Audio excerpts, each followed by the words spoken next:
guys, gagawa ako ng mangga na may gata guys. Nakatikim na ba kayo nito guys? Ayan guys, papakita ko sa inyo guys ha. Kasi guys, naalala ko yung papa ko kasi guys, ganito guys.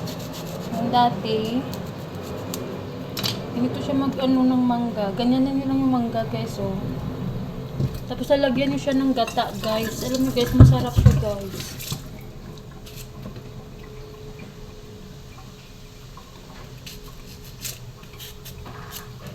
Ito yung ginagawa ng tatay ko dati.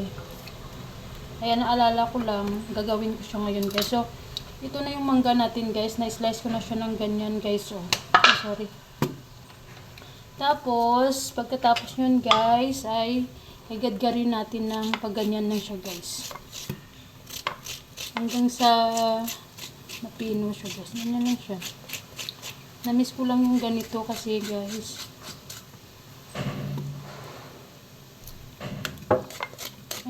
Kalat. Ayan siya guys.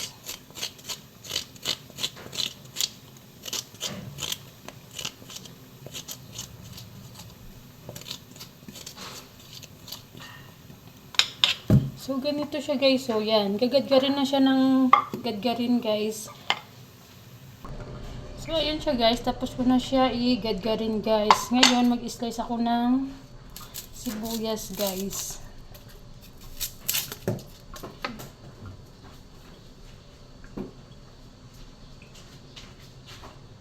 So, ito na yung sibuyas ko guys. Igadgadin ko na yung sibuyas. Kahit hindi pino guys, okay lang. Kahit naka-slice siya. Ganyan.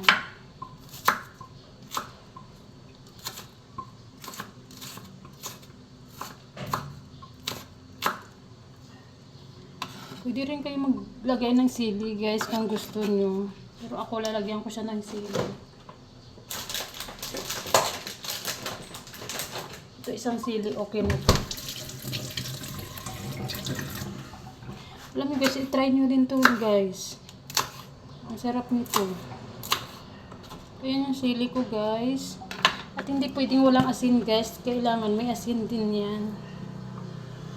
So, ito, ganyan.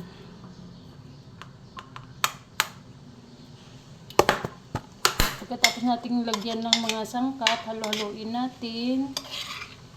Ganyan natin guys. Tapos, meron akong gata dito. Pero mas maganda guys, pag pure na gata talaga. Yung pure. Kasi ito, kukumama lang. Lalagyan na natin siya ng gata guys. So, ayan siya guys.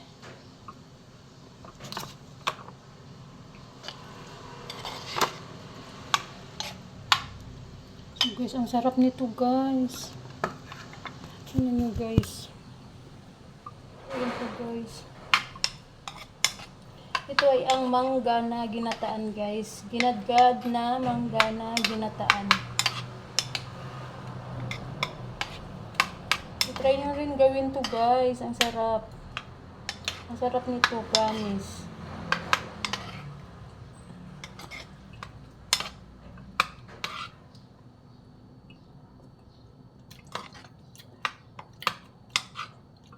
Ang sarap. Ang sarap siya guys.